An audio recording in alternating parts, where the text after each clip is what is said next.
Constantinople, the city of Constantine, the jewel of Byzantium, the center of Eastern Christianity for over 1,000 years. But what if I told you that for nearly a millennium, before Constantine ever set foot there, this strategic peninsula was home to a vibrant mix of Greek gods, mystery cults, hero worship, and Eastern mysticism that would make even the most cosmopolitan modern city look provincial? Welcome back to the channel. Today we're traveling to the ancient city of Byzantion, the settlement that would later become Constantinople and then Istanbul. But we're going back to its pre-Christian roots.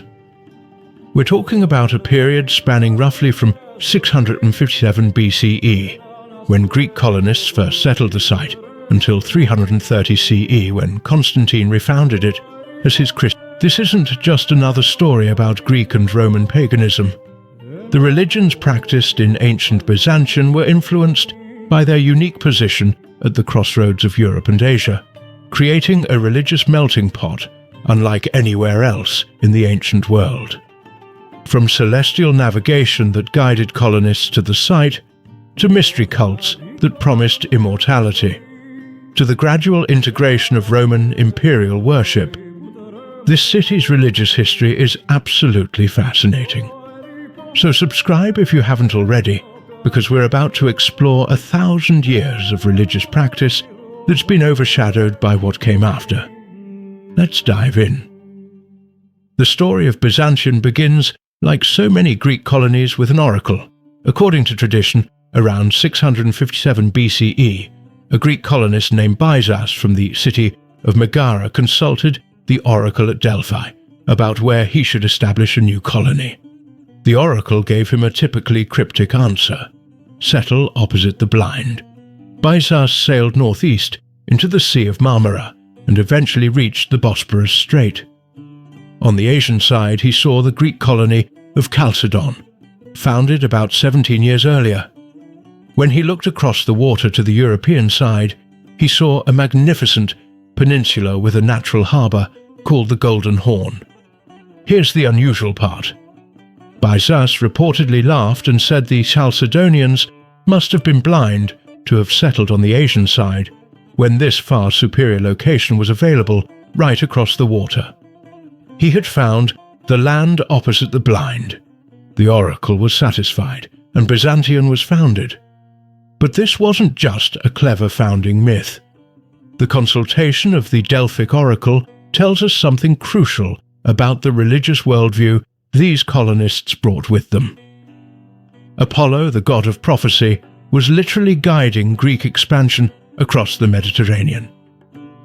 The oracle at Delphi was perhaps the most important religious institution in the Greek world, and no major decision, founding a colony, going to war, even personal matters of great importance, was made without consulting it. The oracle's pronouncements were delivered by the Pythia, a priestess who would enter a trance state, possibly induced by vapors rising from a chasm in the earth beneath Apollo's temple. Modern geological surveys have actually found evidence of ethylene gas emissions at Delphi, which could produce exactly the kind of euphoric, dissociative state ancient sources describe. For anyone interested in the astronomical and observational practices of ancient oracles and temples, The History and Practice of Ancient Astronomy by James Evans includes fascinating material on how sacred sites were often chosen and oriented based on celestial observations and solar alignments. The first religious structures in Byzantion would have been simple, probably wooden temples and altars to the Olympian gods, particularly Apollo, Zeus, Poseidon, crucial for a maritime city, and Athena. Archaeological evidence is scarce because the city has been continuously inhabited and rebuilt for over 2,600 years, with each successive civilization building on top of the previous one. But we can reconstruct the religious life of early Byzantion from inscriptions, coins, and comparisons with other Greek colonies of the same period.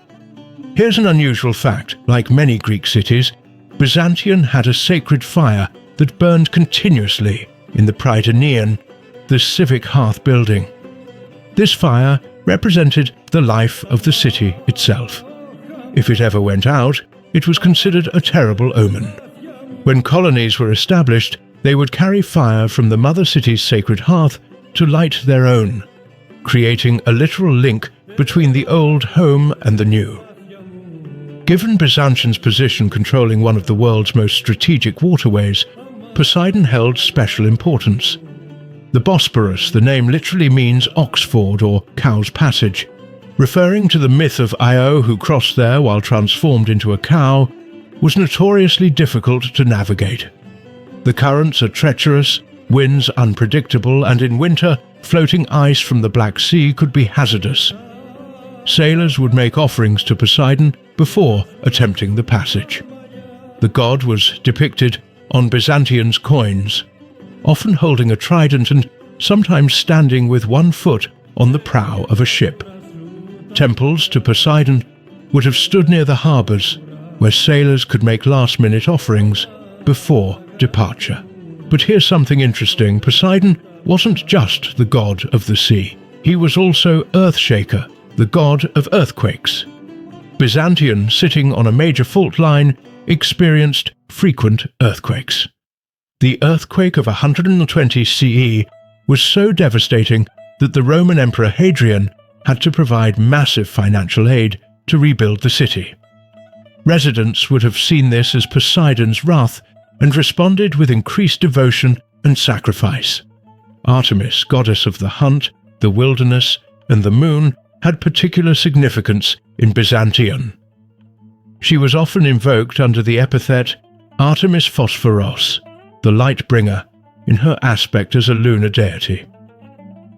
For a maritime city, the moon's phases were crucial for navigation and understanding tides. Ancient sailors used celestial navigation extensively, and the moon was one of their primary guides. As the history and practice of ancient astronomy explains, ancient peoples developed sophisticated methods of timekeeping and navigation using lunar cycles, and goddesses like Artemis embodied this practical astronomical knowledge within religious frameworks. There's evidence of an important temple to Artemis in Byzantion, and she appears frequently on the city's coins. In some depictions, she's shown with a crescent moon, linking her celestial and terrestrial aspects. Aphrodite worship in Byzantion shows interesting Eastern influences. Remember, this city sat at the boundary between Greek and Asian cultures. The Aphrodite worshipped here incorporated elements from the Anatolian mother goddess Cybele and the Mesopotamian Ishtar Astarte. There was a temple to Aphrodite built on the Acropolis of Byzantion, and later sources mention that it contained a famous statue of the goddess. Aphrodite was associated with the planet Venus, the morning and evening star, and as we saw with the Mesoamericans in our previous video, Venus held religious significance across many ancient cultures. Here's an unusual detail. In some Greek cities, temple prostitution was practiced as part of Aphrodite worship, though whether this occurred in Byzantion specifically is unclear from the surviving evidence. What we do know is that Aphrodite's temples served as banks where people could deposit valuables, trusting that no one would dare rob a goddess. Perhaps the most interesting deity worshipped in Byzantion was Hecate, and her story reveals something crucial about ancient religion. It wasn't static. It evolved in response to historical events. Hecate was a goddess of liminal spaces, crossroads, doorways, borders between worlds. She was associated with magic, the night, and the underworld. But in Byzantion, she gained special significance as a protector of the city. According to the historian Cassius, during a nighttime siege by Philip II of Macedon in 340 BCE, the Byzantines were saved by Hecate. Philip's forces were attempting a surprise night attack when, according to legend, the moon suddenly shone brilliantly. Some accounts say there was also barking dogs, animals sacred to Hecate, alerting the defenders. The attack was repulsed. After this miraculous deliverance, Hecate was adopted as a patron deity of Byzantion. The city began minting coins showing a crescent moon and star, symbols associated with Hecate, and this iconography would remain associated with the city throughout its history, eventually being adopted by the Ottoman Empire and appearing on the modern Turkish flag. One of the most significant religious influences on Byzantion came from the nearby island of Samothrace, home to the mysteries of the great gods. These were secret religious rites that promised protection at sea and possibly salvation in the afterlife. Given Byzantion's maritime nature, many of its citizens would have been initiated into these mysteries. The mysteries centered on a group of deities called the Kaberi, or great gods, whose exact nature and mythology were kept secret from non-initiates. What we do know is that the mysteries involved nocturnal rites, possibly including symbolic death and rebirth, and that initiates wore a purple sash as identification. Here's what's unusual: unlike the Eleusinian mysteries, which were restricted to Greek speakers, the Samothracian mysteries were open to anyone, Greeks, Romans, even slaves, and were conducted in multiple languages. This cosmopolitan character would have appealed to a diverse trading city like Byzantion. Ancient sources report that Philip II of Macedon and his wife Olympias, Alexander the Great's parents, met at Samothrace during their initiation. The mysteries were serious business, and their influence on the religious life of the region cannot be overstated.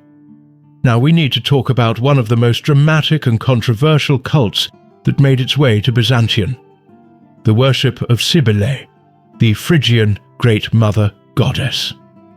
Cybele's cult originated in Anatolia, just across the Bosporus from Byzantion. She was a goddess of nature, fertility, and wild animals, often depicted seated on a throne flanked by lions.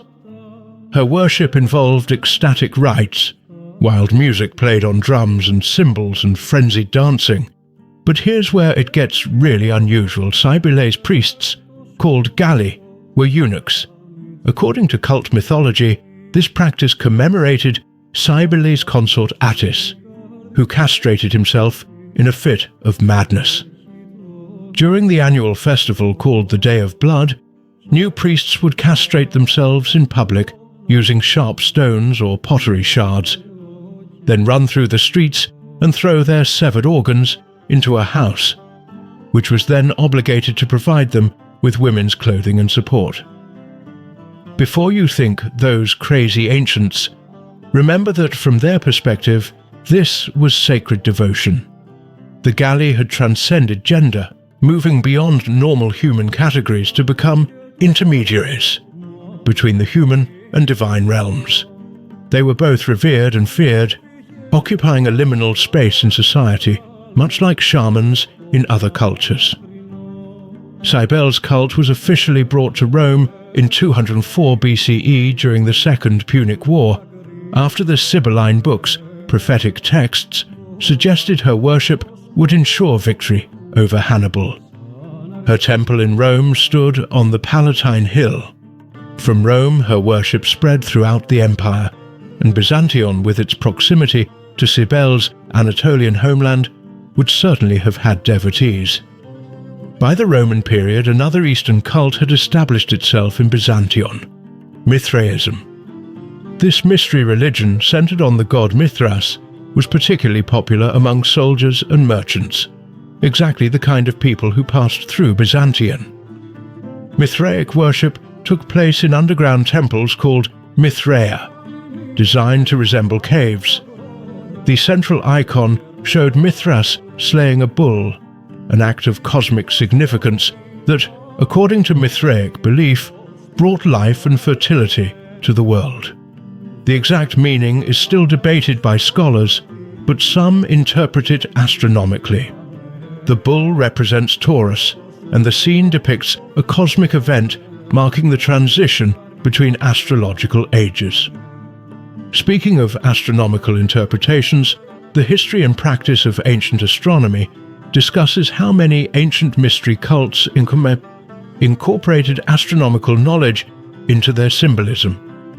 The 7 grades of Mithraic initiation may have corresponded to the 7 known celestial bodies, Sun, Moon, and 5 visible planets, and initiates may have believed they were ascending through celestial spheres. Here's an unusual fact. Mithraism was exclusively male. Women were completely excluded, unlike most other mystery cults, which were often more inclusive. This probably contributed to its popularity among soldiers. Archaeological evidence from throughout the Roman world shows Mithraea from Britain to Mesopotamia, though none have been definitively identified in Istanbul's archaeological record yet. Given the continuous occupation of the site and the secretive, underground nature of Mithraea, they may simply be buried beneath later buildings. The worship of Egyptian deities also reached Byzantion. Isis, the great mother goddess of Egypt, and Serapis, a syncretic god combining aspects of Osiris and Apis with Greek deities, had cult centers throughout the Greco-Roman world. Isis worship involved elaborate processions, daily rituals performed by priests in her temples, and mystery initiations. The Roman author Apuleius, in his novel The Golden Ass, describes an Isis initiation as involving symbolic death and rebirth, visions of the gods, and the revelation of secret knowledge. What made Isis worship appealing was its promise of personal salvation and its emphasis on moral living. Unlike the traditional Olympian gods, who were often capricious and amoral, Isis demanded ethical behavior from her followers and promised them care in this life and the next. Ancient Greeks didn't just worship gods, they also venerated heroes, semi-divine figures who occupied a space between mortals and immortals. In Byzantion, the founder Byzas himself became the object of cult worship. The Greeks believed that heroes, though dead, maintained a connection to the places they founded or were buried. Their tombs became shrines where offerings were made and festivals held. Byzas would have had a Heron, a hero shrine, somewhere in the city where citizens would make offerings and seek his favor and protection. This practice might seem strange to us, but think of it as the ancient equivalent of honoring your city's founding fathers. Except these founders were believed to still be active spiritual forces who could help or harm the city's fortunes. The religious calendar in Byzantion would have been packed with festivals. The ancient Greek religious year wasn't just a few major holidays, it was a constant cycle of sacrifices, processions, athletic competitions, and dramatic performances, all honoring various deities. Here are some festivals that Byzantion would likely have celebrated. The Dionysia.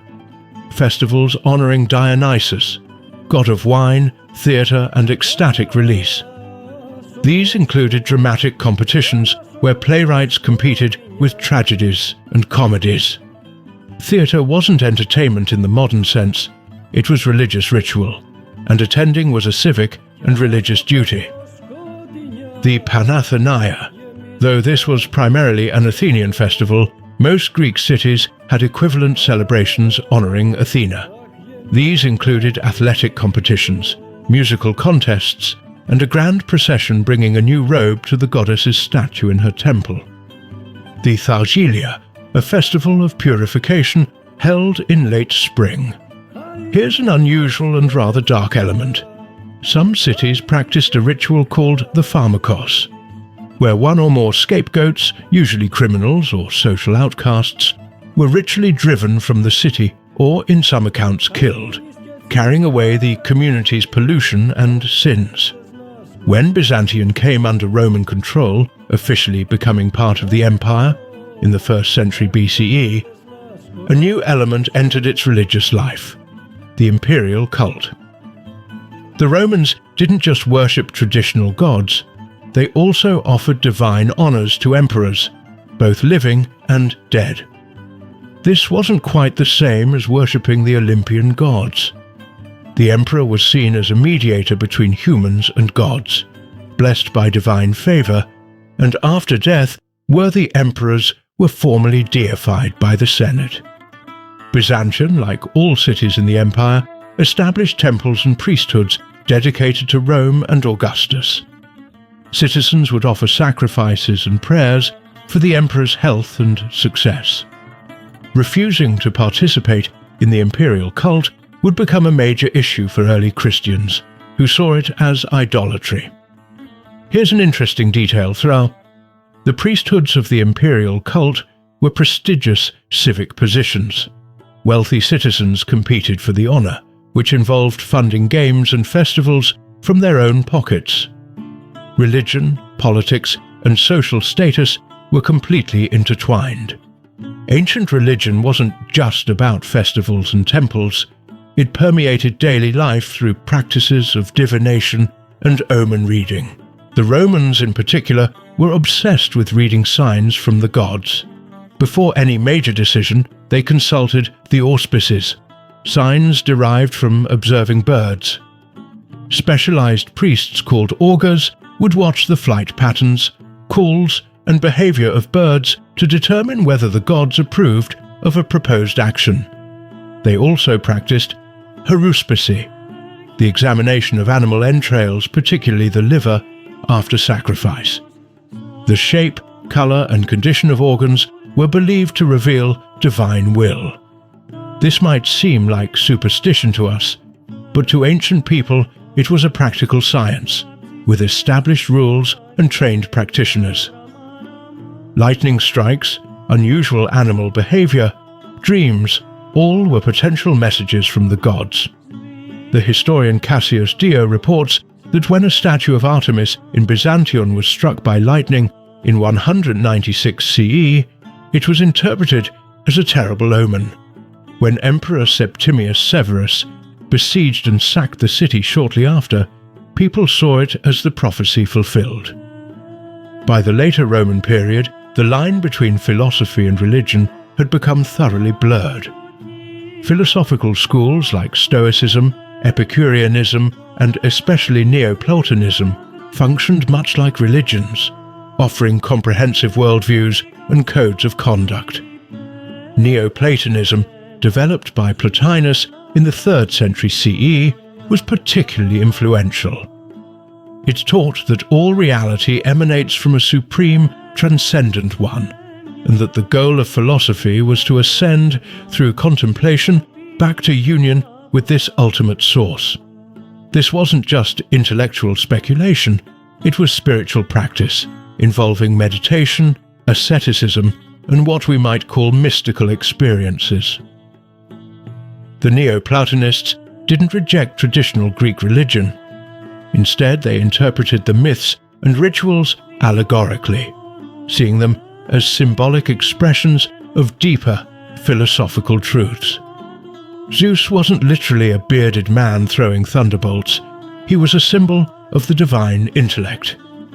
The mystery rites weren't just empty ceremonies, they were material expressions of the soul's journey toward enlightenment.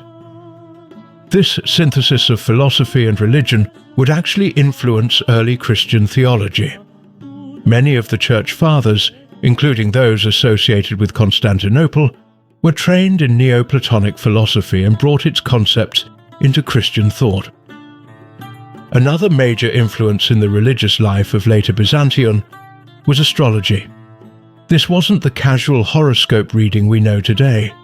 It was a complex technical system combining Babylonian astronomical observation with Greek mathematical and philosophical frameworks. Astrology entered the Greek world following Alexander the Great's conquests, which brought Greek culture into contact with Babylonian astronomical knowledge. The Babylonians had been tracking planetary movements for over 1,000 years and had developed sophisticated predictive systems. Greeks and Romans adapted this knowledge, creating what we call Hellenistic astrology. They believed that the positions of celestial bodies at the moment of birth determined a person's character and fate. As James Evans explains in The History and Practice of Ancient Astronomy, the Greeks developed the mathematical tools to calculate planetary positions and create detailed birth charts, transforming Babylonian observational data into a comprehensive predictive system. Emperors employed court astrologers. Ordinary people consulted astrologers for major life decisions. The practice was so widespread that various emperors tried to ban it, fearing astrologers might predict their deaths. But these bans were never effective. Christianity arrived in Byzantion early. The city was on major trade routes, and Christian missionaries, merchants and travellers would have passed through regularly. By the 2nd century CE, there was certainly a Christian community in the city, though it remained a small minority. Early Christians faced an interesting challenge in Byzantion. The city's religious life was so integrated into civic life that opting out meant social isolation. Christians couldn't participate in civic festivals, which were religious events. They couldn't serve as priests in the imperial cult. They couldn't join trade guilds because guild meetings involved sacrifices to patron deities. From the pagan perspective, Christians seemed antisocial, even atheistic, since they denied the traditional gods. The Roman governor Pliny the Younger, writing around 110 CE from nearby Bithynia, describes Christianity as a depraved and excessive superstition. But Christianity offered something that traditional cults often didn't: a strong sense of community, care for the poor and sick, and the promise of resurrection and eternal life for all believers, not just initiates of expensive mystery cults. When Constantine chose Byzantion as his new capital in 324 CE and renamed it Constantinople, he didn't immediately close the temples. The transformation was gradual. Constantine built churches, but pagan temples remained open. Pagan senators served in his government. The imperial court included both Christians and pagans. Here's an unusual fact that often surprises people. Constantine himself wasn't baptized until on his deathbed in 337 CE. Throughout his reign, he walked a careful line, favoring Christianity while not completely alienating the still powerful pagan aristocracy. The old religions of Byzantion would linger for another century. The Emperor Julian, ruling from 363 CE, actually attempted to revive traditional paganism and wrote polemics against Christianity. But the tide had turned. By the end of the 4th century, Christian emperors like Theodosius of Africa were actively closing pagan temples and banning traditional sacrifices. The Parthenon in Athens was converted to a church. The oracle at Delphi fell silent. The Olympic Games, held for over 1,000 years, were banned as a pagan festival. An entire religious world was passing away, though elements would survive in Christian practice. Old festivals were Christianized, temples became churches, and philosophical concepts were baptized into theology. What we've lost and found. So what can we take away from this journey through the pre-Christian religions of Byzantion? First, we've seen incredible religious diversity. This wasn't a monolithic pagan religion. It was a constantly evolving mix of Greek, Roman, Anatolian, Egyptian and Persian influences, all coexisting in one strategic city at the crossroads of continents. Second, we've seen how thoroughly religion permeated ancient life. It wasn't just what you believed, it was your calendar, your civic identity, your entertainment, your path to social advancement, and your framework for understanding everything from weather patterns to military defeats. The ancient world truly was, as the scholar Mary Beard put it, riddled with gods. Third, we've seen the sophisticated intellectual and observational traditions these religions embodied. From the astronomical calculations that guided both navigation and astrology, to the complex allegorical interpretations of myth developed by Neoplatonists, these weren't simple or primitive belief systems. As the history and practice of ancient astronomy demonstrates, ancient peoples achieved remarkable precision in tracking celestial movements, and this knowledge was inseparable from their religious worldviews. Elements of Byzantion's pre-Christian religions survive in surprising ways. The crescent moon and star, symbols of Hecate that appeared on ancient Byzantian coins, remain symbols of the city today. Philosophical concepts developed by pagan Neoplatonists influenced Christian theology. Even some Christian festivals line up with old pagan celebrations, though transformed in meaning. More broadly, studying these religions reminds us that Christianity didn't emerge in a vacuum. It developed in dialogue with, and often in opposition to, these existing religious systems. Understanding what came before helps us understand why Christianity took the particular forms it did. The religions of ancient Byzantium gave people meaning, community, and ways to navigate an uncertain world. They connected the mundane to the cosmic, the individual to the city, the present to the mythological past. Were they true? That's perhaps the wrong question. They were real in the sense that they shaped lives, built communities, inspired art and architecture, and provided frameworks through which millions of people understood their existence. Next time you see an image of Istanbul with the Hagia Sophia and the Blue Mosque dominating the skyline, remember that beneath those stones lie layers of older shrines, temples to Poseidon and Aphrodite, Mithraea, where soldiers sought mystical union with their god, the spot where Byzas first landed, guided by Apollo's oracle, and countless other sacred sites now lost to history. If you enjoyed this exploration of ancient religions, hit that like button and subscribe. Let me know in the comments what you'd like to see next. Should we explore other pre-Christian religious centers?